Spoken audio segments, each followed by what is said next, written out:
చాప కింద నీరులా జరిగిపోతున్నటువంటి కుట్రలు. స్వయంగా మమతా బెనర్జీ చెప్పినటువంటి మాట ఏంటి, బంగ్లాదేశ్ వాళ్ళు అందరూ వచ్చేయండి, మేము ఆశ్రయం కల్పిస్తాం. అలాగే భారతదేశంతో బెంగాల్ సంబంధాలు సక్రమంగా లేవు అంటే ఆవిడ దాన్ని ఒక దేశంగా మార్చేసింది. లెక్క ప్రకారం దేశద్రోహం కేసు పెట్టి బొక్కలో దొయ్యాలి. కానీ మన దరిద్రం ఏంటంటే న్యాయ వ్యవస్థలు దేశం రేపు పొద్దున ముక్కలవుతున్నా సరే మేము చట్ట ప్రకారం ఆలోచిస్తాం, రాజ్యాంగ ధర్మాసనం అని చెప్పేటటువంటి పరిస్థితిలో ఉన్నారు. లేకపోతే కేరళలో జరుగుతున్నాయి, బెంగాల్లో జరుగుతున్నాయి, సుమోటోగా తీసుకోవాలి విచారణ. వాళ్ళు తీసుకోవట్లేదు. అది మన దేశానికి అదృష్టమో దురదృష్టమో తెలియనటువంటి పరిస్థితి. రాజకీయ నాయకులు నోటి దూల అనుకుంటున్నారు, కానీ అది నోటి దూల కాదు, ఈ దేశాన్ని ముక్కలు చేసేటటువంటి తంత్రం అని గ్రహించట్లేదు. ఇదంతా ఎందుకు చెప్పాల్సి వస్తుందంటే తాజాగా కేరళలో జరిగినటువంటి ఒక ఇన్సిడెంట్కి సంబంధించి చాడా శాస్త్రి గారికి సంబంధించిన ఒక కథనం చూద్దాం. ప్రభుత్వ రంగ బ్యాంక్ ఆఫ్ ఇండియాకి చెందిన ఉద్యోగుల యూనియన్ కేరళలో రాష్ట్ర సభ నిర్వహించింది.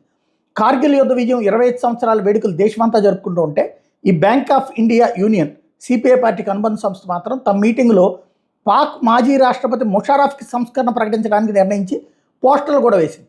అయితే బీజేపీ మరియు కొన్ని హిందూ సంస్థలు ఈ మీటింగ్ హాల్ దగ్గర గొడవ చేయడంతో సదరు యూనియన్ ఆ కార్యక్రమాన్ని రద్దు చేసుకుంది.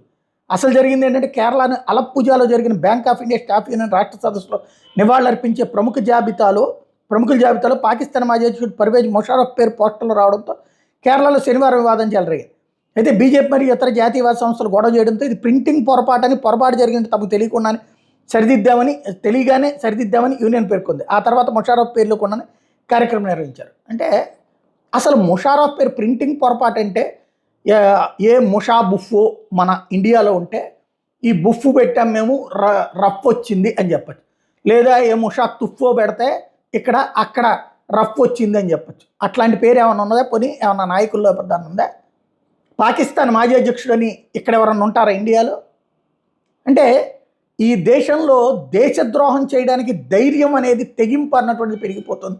చాలా ప్రమాదకరమైన అంశం.